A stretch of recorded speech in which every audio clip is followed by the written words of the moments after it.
Hey everybody, welcome into a taped edition of Brewers Weekly. I'm Dominic Cotroneo, coming to you live from my home office as you're listening to this on a Thursday morning, maybe Thursday afternoon, maybe your mind's on the Packers tonight. Well, that's why we're recording it this week. Also, want to give a shout out to Wisconsin Volleyball. They're also on WTMJ here Thursday night as they begin their quest for a national championship, so you can catch that here on WTMJ. But today we are talking Brew Crew, and here are some of the things that we want to talk about today. Not a very long episode on the docket here, but the main reason I wanted to get in is because this is going to be our last episode before the winter meetings get underway next week in Dallas, Texas. And we'll talk about the checklist that's on the way, not just for the Brewers, but maybe for other teams and teams to watch that could involve the Brewers in this year's winter meetings.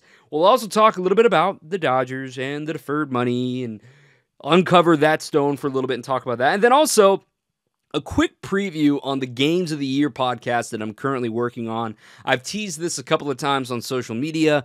I think I've got the top 10 whittled down, and I want to give an update as to the ones that are on the cutting room floor right now, because I think a lot of people are going to be surprised with some of the games that aren't in the top 10, but we'll get to there when we get there. But let's begin the show with just reacting to some of the moves of the week since the last time we spoke before the holiday. We did have that Jeopardy episode. I appreciate all the feedback on that for everybody who's listened to it or watched it. Again, it's the previous episode in the podcast feed, or you can watch it on YouTube on 620 WTMJ.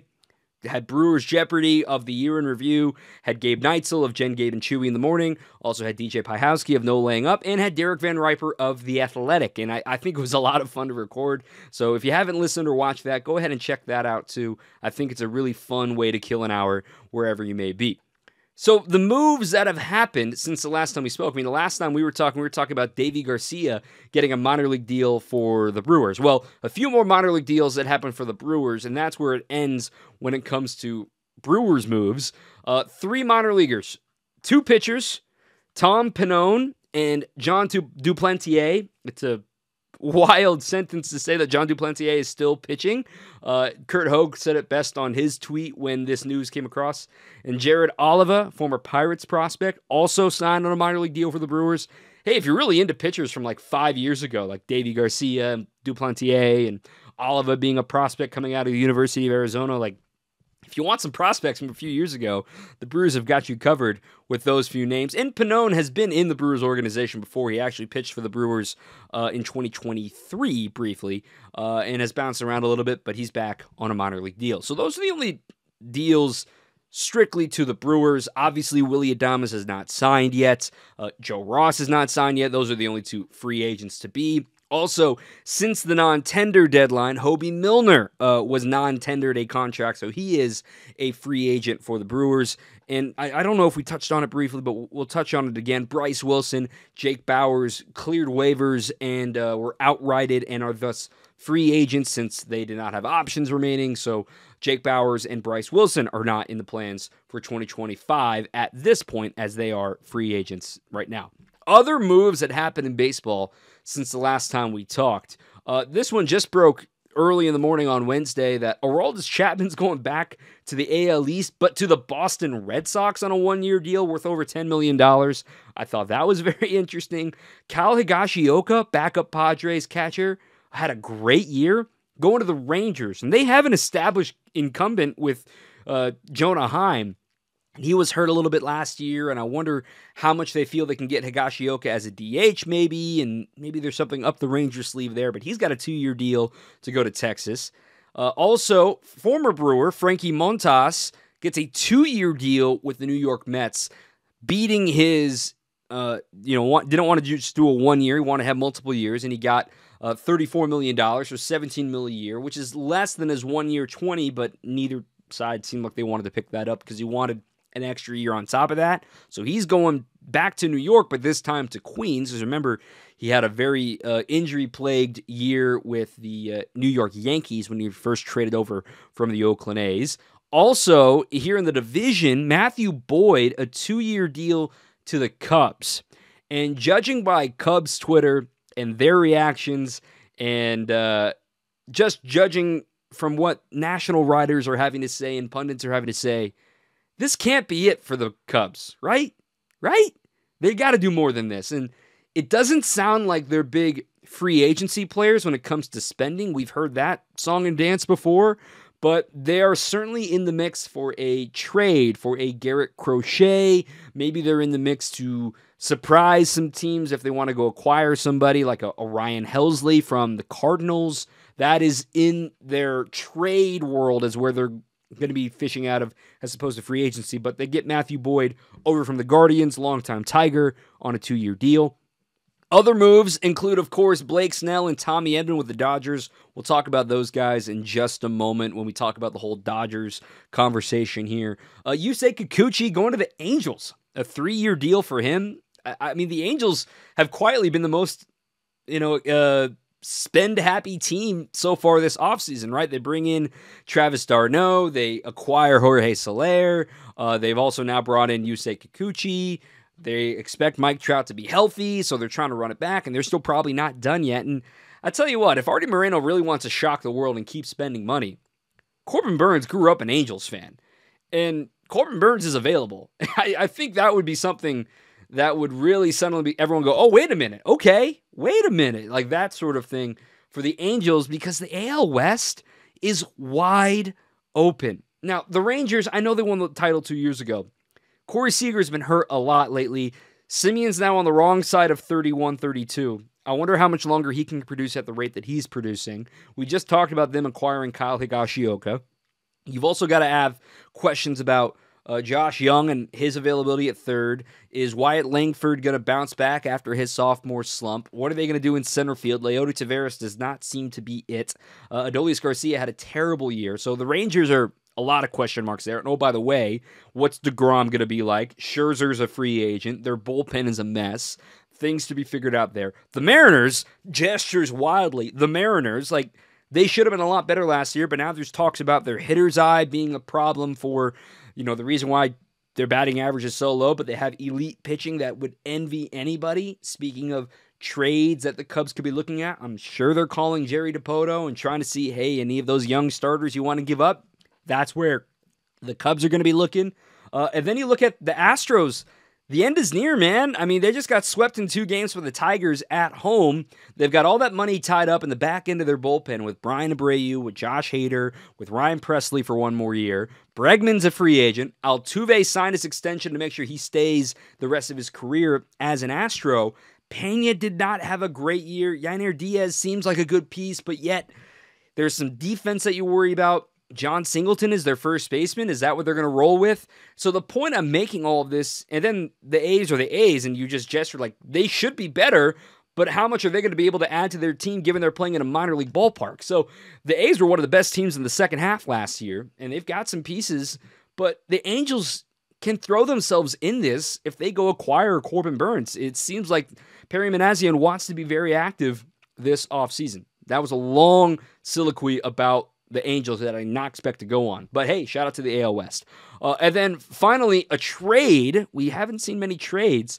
Brady Singer coming into the division, coming from the Royals to the Reds, and Jonathan India, who had been on trade rumors for like the last 3 years. Jonathan India goes from the Reds to the Royals with old friend Joey Wiemer, the all-time leader in on-base percentage in Cincinnati Reds history. How could they trade him? I'm joking. He was 1 career plate appearance in the big leagues with the Reds. He got a walk. That's it. So he's got 1,000 OBP as a Red. Joey Wiemer will try to start anew in Kansas City. That's an interesting deal, too, because if you missed it, Singer and India, former college teammates at the University of Florida. So those are the moves that have happened this week.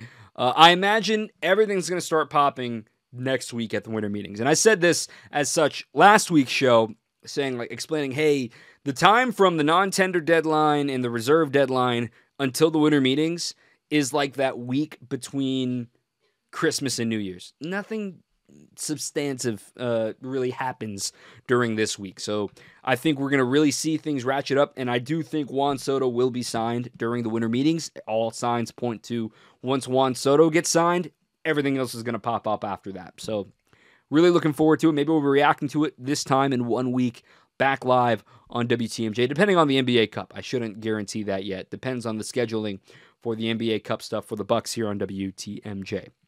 All that being said, we got you up to speed now on what's happened around the league, and the thing that's really sucked all the oxygen in the baseball world right now is what the Dodgers continue to do with deferred money. In case you missed it, they also signed Blake Snell, a 5-year deal that's got $65 million deferred on top of a $52 million signing bonus.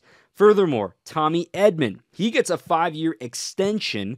2025 was going to be the final year of team control for Edman, and then they give him the extension. There's also a team option for the 2020 or for a 6th year on top of that. There's a $17 million signing bonus, and there's also another $25 million of that is deferred. So I know what you're thinking, and a lot of folks have said this on social media. It's like, wait, when are we going to get a salary cap? When is the deferred money stuff going to get brought down? This is ridiculous. How are the Dodgers getting away with this? They're not getting away with anything. This is 100% legal. And they have convinced guys, and most notably the best player in the sport, Shohei Ohtani, that the deferred money can help you in a multitude of ways. And if you want to get into the business of baseball, stay tuned. If you don't want to listen to the business of baseball, you can fast forward. That's fine by me. But this is the nitty-gritty of stuff you need to understand as you get older and understand anybody who draws that amount of income. There are a lot of factors that come into why you would want to play for the Dodgers that have to do not just with the best chance to win a World Series, of course, but also California has one of the highest state income taxes, just like New York does, just like a couple of other states do. But nonetheless, a lot of players live in Texas or Florida where there is no state income tax, meaning if you get a signing bonus, also Washington, which comes into Blake Snell's camp here. Blake Snell, a native of Washington, his signing bonus is not subject to income tax in the state of Washington. Furthermore, because this money is deferred, when he collects that income, he could be back in Washington with no income tax on top of that, right? And that's something that California legislation has actually been introduced in specific regards to Shohei Ohtani's contract, given how much of his contract was deferred in the long run for the state of California. Be like, wait. You're just saying that when he collects this money, he doesn't have to be in the state of California. And now instead of taxing him on the $700 million, we're only going to tax him on the, $2 million per year, whatever it ends up being at the end of the day. Like, wait a minute. So there is legislation introduced on that. I don't buy it. There's antitrust for Major League Baseball. I don't think one state is going to be able to overhaul an entire baseball players union. This is for something people way smarter than me to figure out, with legal backgrounds and financial backgrounds and financial law backgrounds. But this is where the business of baseball stuff, why I encourage some people to fast forward. But nonetheless, the Brewers also do deferred money, people. I've said this before and I'll say it again. There are a lot of teams that do deferred money. The Dodgers are getting all the pub for it because of the amount of money they're deferring. Most ownerships can't defer this kind of money because you look at what the Twins are going through right now. The Twins lost their television partner. They've built a new ballpark, and it's great and all, but they've signed Carlos Correa, and they're allegedly shopping Carlos Correa now.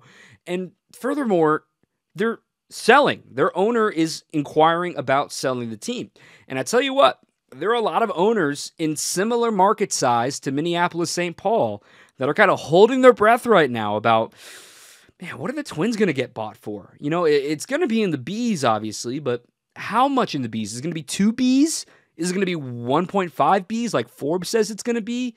These are things that the business of baseball gets annoying, but matter to the rest of the league, because if a team like the Twins doesn't get as much money as they think they're going to get when it comes to ownership sales, that gives even more power to a Dodgers, to a Yankees, to a national brand that's able to throw their weight around, because they know the moment that, for some reason, let's say the Steinbrenners want to cash out and say, we're ready to sell the New York Yankees, which probably is not going to happen in our lifetimes, but nonetheless, all of a sudden, all right, well, the Twins got this much. We know we're worth way more than that, and that's how the business keeps going. Another reason why the Dodgers are able to defer so much money, do you guys realize how much money the Guggenheim world controls in financial assets and everything like that?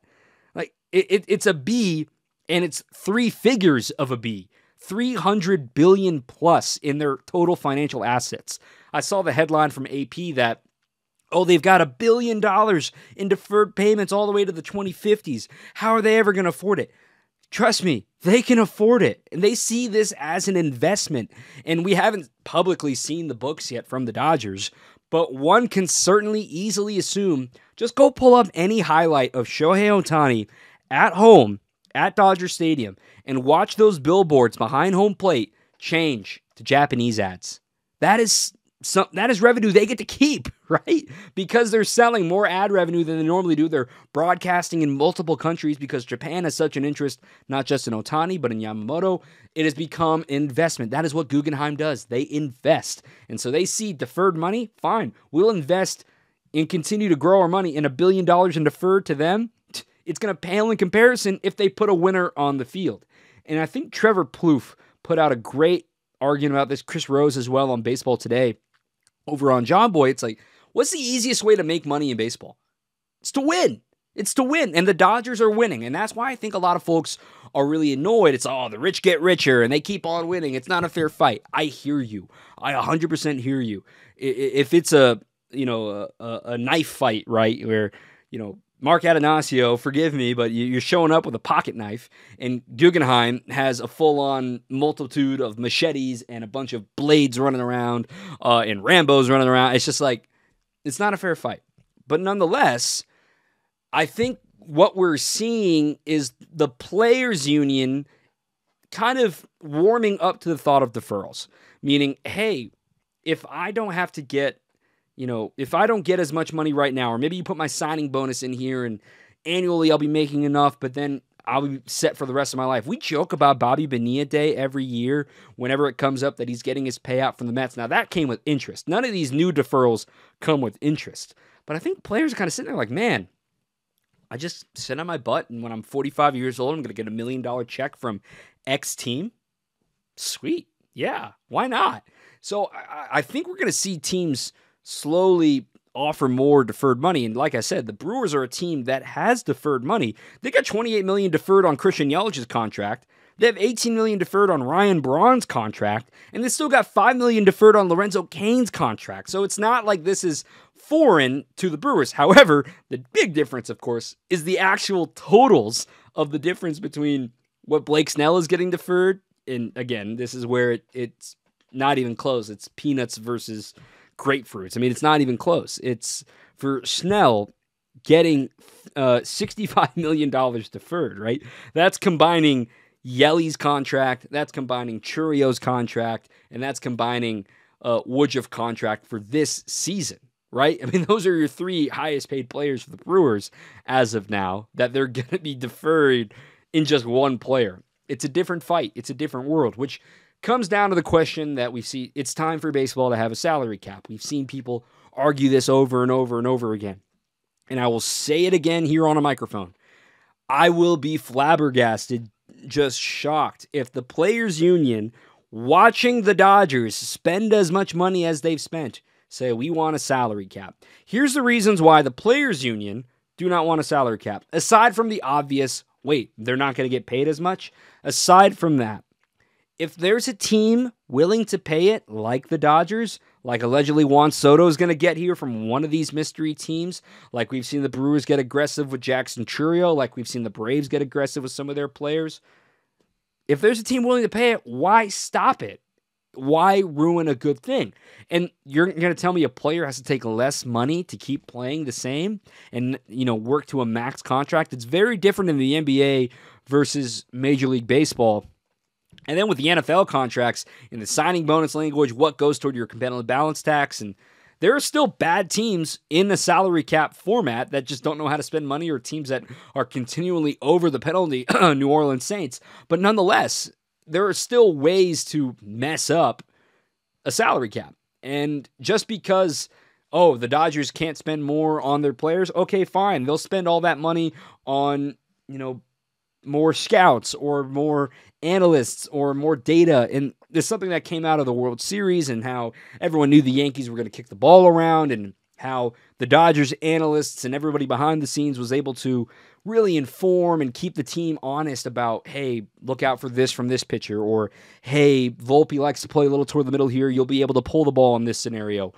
That stuff costs money. And if you're going to salary cap a team as far as on-field payroll, well, a team like the Dodgers who can afford it will just go back to the front office and keep pouring money into their front office and keep the advantage that they had before. So that's one way that salary cap isn't going to work. Another reason salary cap wouldn't work, because you would obviously, with a salary cap, you need to have a salary floor. It doesn't mean the A's and the Pirates and the Rockies get to keep getting off on revenue sharing and not spending any money on not putting any effort into their teams. And I should rephrase that, not saying put effort, but I'm saying, be a competitive club, right? The A's are going to play in a minor league stadium by choice for at least 3 more years. Like, that's ridiculous, quite frankly.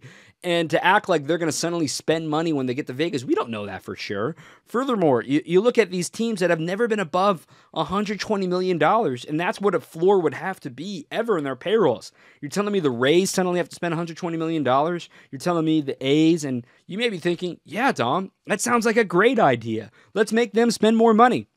I understand all of that, but some teams just don't have the same money. It's not the same. They are making money. I promise you that. This is a business at the end of the day. Teams don't lose money. You may have seen that graphic about revenue versus their payroll. That graphic annoys me because of a couple of reasons. Number one, it just counts on-field payroll. And then it takes their revenue.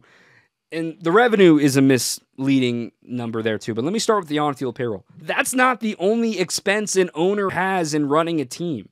You got to pay the managers. You got to pay the coaches. You got to pay the lodging. You got to pay all. You have to pay all of your staff, including on-field, front office, Delaware North, whatever it may be. You have to pay for. You got to pay for merch. You got to pay for stadium upkeep. You got to pay for all. Like, there is so much more money that goes into not just on-field payroll. Then when the revenue number comes in, there are other ways to get around the revenue number, where we've seen the Braves with the battery and how so many teams are trying to do the battery because that money doesn't get reported into revenue sharing revenue. Means you get to keep it to yourself, or parking revenue, you get to keep it to yourself, and that sort of thing. So it's all really messy. It's not fun to talk about, because quite frankly, in 2 years' time, when the CBA is up once again, it's done after the 2026 season, temperature isn't great right now. I mean, I'm just telling you here on December 4th, 2024, there's already signals that we're going to have another bitter CBA contest on the way here in 2026, where a lockout could be on the horizon again. And I don't want it to happen, certainly, but this could be one of the issues that pops up. Salary cap versus salary floor. Are there limits on how much money can be deferred? These are going to be things that are brought up in 2 years' time. I'm not mad at the Dodgers for flexing their muscles. If you had I look at what Mark Cuban did with the Dallas Mavericks, right? When Cuban came in, he started spending money, and all the other owners were like, what are you doing spending money? This is a business. Why do you care? It's just easy money for you to make. It's like, well, I want to win too. And I know for a fact Mark Adonasio wants to win. I know that for a fact. And I think some people oversimplify the conflict that the Brewers face and other teams face with getting in an arms race. I could use another expression for this too, but getting in an arms race with a team like the Dodgers, or a team like the Red Sox, or a team like the Yankees. Okay, you drop me in, insert major city here. How many Brewers hats are you going to find? 2? How many Yankees fans are you going to find? How many Red Sox fans are you going to find? How many Dodgers? Like, you get my point here. Nonetheless, the way the Brewers are competitive is still so impressive to me, in the fact that they're the little engine that could. They buy in on player development. They understand how to make sure their big league team is always competitive in a division that, let's be honest, has a sleeping giant in the Chicago Cubs. The Cubs should be spending money like they're Chicago Cubs. But since they won in 2016, they have not spent like they used to. And that has been the Brewers' gain. Now, the Brewers could really gain if they get out of the first round and try to cash it with bigger playoff shares and more money to spend for the team because of the further you get into the playoffs. But that was a really long deferred money debate. I just wanted to bring you into the conflict that baseball is faced with right now of, look, some people feel that the small market teams are never going to have a chance to sign these free agents. And quite frankly, they're right. The Brewers have an offer out there for Willy Adames.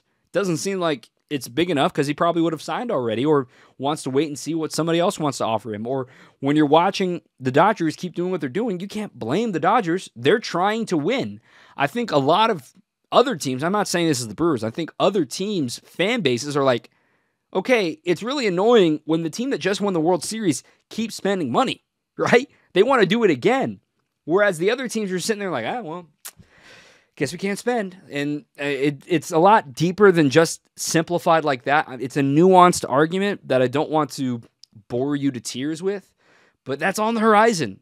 It is going to be a conflict that baseball is going to face for the foreseeable future while the Dodgers keep throwing their weight until another team steps forward like the Yankees or the Red Sox or the Giants even and say, no, we're going to make this an arms race too.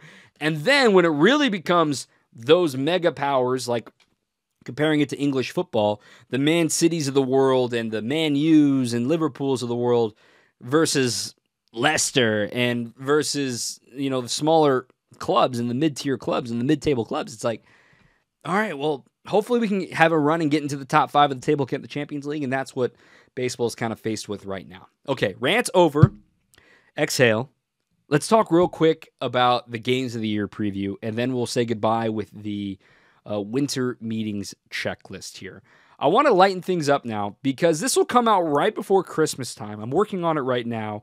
I tweeted a list of 26 games that I feel were nominated to be in the top 10 games of the year. It's a long, long list, but I want to give you an idea of some of the games that are not going to ultimately make it into my list of top 10 and also 6 honorable mentions. So I've left 10 on the cutting room floor already. And for the first time, I've done this, will be the second time I've done this. This is the first time, I also did it back with Locked On Brewers too, but it's the first time I think I'm leaving multiple walk-offs off the top 10 list. There were some walk-offs that just weren't great, like the William Contreras walk-off walk, the first walk-off win of the year for the Brewers. That was back against the Mariners on April 5th. Another one that I've left off is the win in Miami. Yelly hit a go-ahead triple late in that game, and McGill was on fire with saves at that point. He hadn't blown a save yet. That was on May 21st.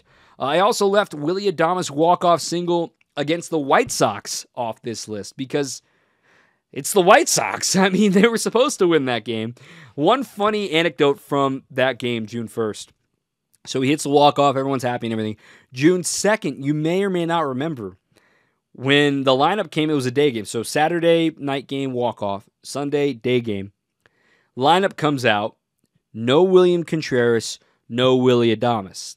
And with respect to the White Sox this year, hey, the Brewers had already won the series. They were going for the sweep. Let's take an opportunity to give the 2 stars a day off. And then those 2 guys said, I'm going to go straight to the manager's office. We want to play. And they played. So that was stemming from that one. Another game that's on the cutting room floor, a couple of Cubs games that I left on the cutting room floor. Those 2 games at Wrigley in the second half. Remember when the Brewers couldn't buy a run, it felt like Terang had the RBI single up the middle that scored the only run of the game late. He had a couple bunts earlier. William had a go-ahead RBI double in July that claimed the season series with that win. The Brewers just dominated the Cubs this year, and I thought that was a really fun series to pull from. But nonetheless, that's on the cutting room floor, including the 15-run outburst in Atlanta when the Brewers swept the Braves, including Churrio's first career multi-homer game, teeing off on Charlie Morton. That was a fun day. I was there for that. The doubleheader against the Reds, that's not on the list. Also, the next day against the Reds when Churrio hit a go-ahead home run at the top of the 9th inning. Also, I had one easy prerequisite. It had to be a win. So I took off the game that the Diamondbacks intentionally walked Bryce Terang to purposely face Jackson Churrio.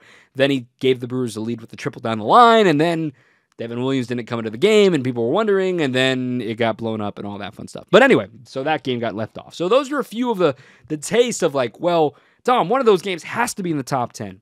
Well, when you see the top 10 or hear the top 10, I think you'll understand where I'm coming from here when it's like, all right, I dare you to take one of these games out of the 10 and put one of those games in replacement. I just don't think you can. There were a ton of great games this season. Again, this episode will come out closer to Christmas.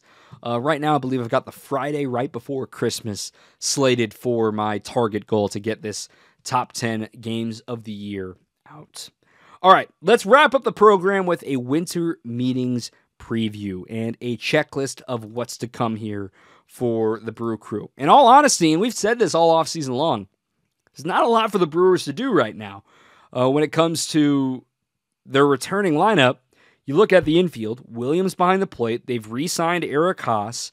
You've got Rhys Hoskins at first, maybe a combination of Tyler Black there as well. Bryce Terang probably at second, probably Joey Ortiz at short, TBD at third. That is a question mark right now. Then the outfield is locked and loaded. Yelich, Churio, Frelick, Mitchell, Perkins will be a factor in some way, shape, or form. Maybe Frelick goes back to the infield. These are all on the table for the Brewers, which is why there isn't a really long checklist for the Brewers coming up this winter meetings. But I think the number one priority for the Brewers is you got to pick up the phone and kick the tires on listening on what teams have to offer for Devin Williams. I know there have been reports that come out and say the Brewers might be planning on keeping Devin Williams into the season. I mean, the reliever market dries up very quickly. And when it comes to the Brewers, if you want to think about it in multiple terms, all right, on one hand, hey, it's a closer. He's not going to get the qualifying offer. No closer gets the qualifying offer. They're going to go to arbitration with him here this year. Now, there's not a hearing yet or anything. Those numbers have not been exchanged yet, but they declined the team option. They gave him the $250,000 buyout, but now they're subject to a third year of arbitration, so they're trying to save $1 million or $2 million. We'll see how that goes. But number two, well, on the other hand, it's like, well, you're not going to get much more for a reliever than other than in the offseason being healthy. And then the third hand is like, well, you worry about the playoff performance. You worry about how is his back holding up? How is everything holding up heading into free agency? So there are a lot of reasons maybe teams would be apprehensive, and there are a lot of teams that would be jumping at the bit to get Devin Williams onto their club. So you suddenly are intertwined with the St. Louis Cardinals, who are openly rebuilding, trying to figure things out right now, who are likely going to trade Ryan Helsley. So who's going to, pull the trigger first? Who's going to be the one? Is it going to be the Cardinals trading Helsley and then that sets the market? Or is it going to be the Brewers trading Devin Williams and that sets the market? Because mind you, Tanner Scott's still a free agent. Somebody is going to sign him. The Brewers have a chance to maybe get ahead of the Helsley market. And Helsley's got a ton of saves over the years. He's been a reliable arm. Nonetheless, they've got a valuable one too with the best swing and miss pitch in baseball and Devin Williams changeup. So I'm not saying they're definitely going to trade him, but I think there is going to be conversations, and there should be some serious conversations this winter meetings about that. And remember, last winter meetings, they did not trade Corbin Burns when we all thought they were going to, and that did not happen until the week prior to spring training. So keep that in mind that maybe they'll get an offer they like and then wait for, in Matt Arnold's words, for the trade to get over the line, where they set a line where we need to receive this much in return to give up Devin Williams, and otherwise it's one more year Devin in the ninth inning, and that's not a bad alternative either to have an all-star closer closing your games. Let's not act like this isn't going to work out. Number two, you got to lay down the groundwork for 2026. And here's what I mean by that. When you look after this year, we talk about how established this roster is, right? And how, a lot of returners are coming back. Well, 2026, things could look very, very different for the Brewers. For one, Brandon Woodruff might not return. He might be a one and done and go test out free agency. Number two, William Contreras will be another year closer to free agency as he's in arbitration now, trying to see what he is going to looking to, hey, is he going to stay as a catcher? Is Jefferson Caro ready? Are there other pieces on the way as your everyday catcher? Because the shelf life for catchers goes really quickly. In the case of William Contreras, he can handle the load, but it's not going to last forever. He'll turn 27 years old on Christmas Eve. Next on 2026 list, too, is like, all right, well, Devin will definitely be gone one way or another, whether it becomes via trade this year or as a free agent. You've also got to figure out all right, who's next in your pipeline of position players as Yelly gets older and you've got Churio, and is Frelick or Mitchell going to separate themselves? Is Terang and Ortiz going to continue to play well? So these are all things that are on the radar, continuing to develop studs in your minor league system to make sure the Brewers are ready and make sure your pitching is ready by that point too for 2026. So that's just laying the groundwork. Keep an eye out for some long-term deals for the Brewers. Extensions is what I'm getting at here. And then finally, do you sneak in one last offer to Willy Adames? Do you up the offer one more time? Do you try to see if, hey, the Dodgers just signed Tommy Edman. You know, he's a utility guy, and they say they want Mookie Betts to play on the infield. Okay? Well, hey, Willie, we're okay with keeping you at short, man. You know, Ortiz can keep playing third. You don't have to change positions for us.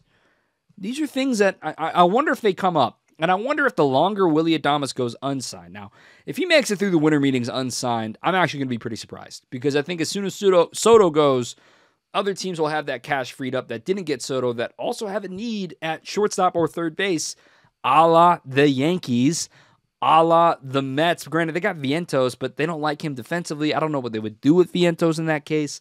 Or even you look at the Dodgers, like we've talked about before, but they got Muncy at third. And if they don't want to put Mookie at short, I mean, Mookie just goes back to right, and Adames plays short, and Edman plays what? Center field? So these are things that are on the horizon that are a little cloudy for the Adames market right now. So do you sneak in one last offer to keep him around? Those are the things that the Brewers are going to keep an eye on.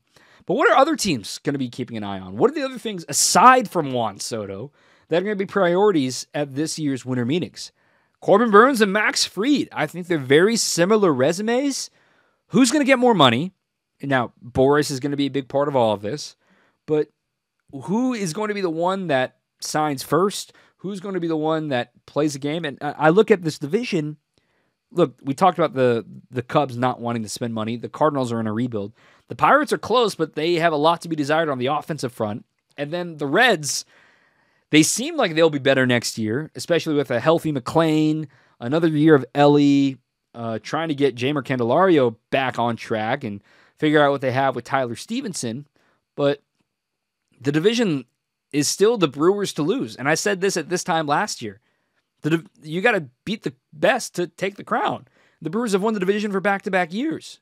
There's no reason to believe, as of now, the Brewers aren't the favorites in the division. And keep an eye on those other teams in the division to make sure they keep it that way. So that's how I feel about that. And then finally, are the Red Sox for real? We hear all these rumors that the Red Sox are the favorites to land Juan Soto. What if they're not? They've signed Chapman. What else can they do to their roster if they don't get Juan Soto? Are they in the mood for Willy Adames to be their shortstop and put Trevor Story at second base, put Ceddanne Rafaela in center field, and then Jarren Duran in one of the corners? Do they trade Tristan Casas? Do they trade one of their top stud prospects for one of the Mariners starters? They have pitching needs. Do they go get Byrne? Do they go get Fried? Do they go sign players that the Red Sox have the money to sign?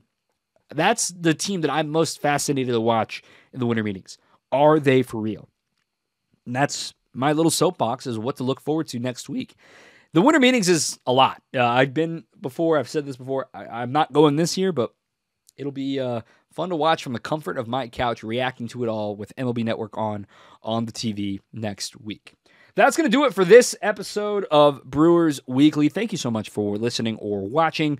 You can find me on social media, still just on Twitter for now, at Dom_Catronio. You can find us on WTMJ, 620 WTMJ on all of your social media, and also on 620WTMJ.com. As of now, scheduled to be live again next Thursday night, but that could change depending on Wisconsin volleyball and Milwaukee Bucks schedules that are subject to change. But that will do it for my episode this week. Thank you for listening, and until next time, keep on swinging.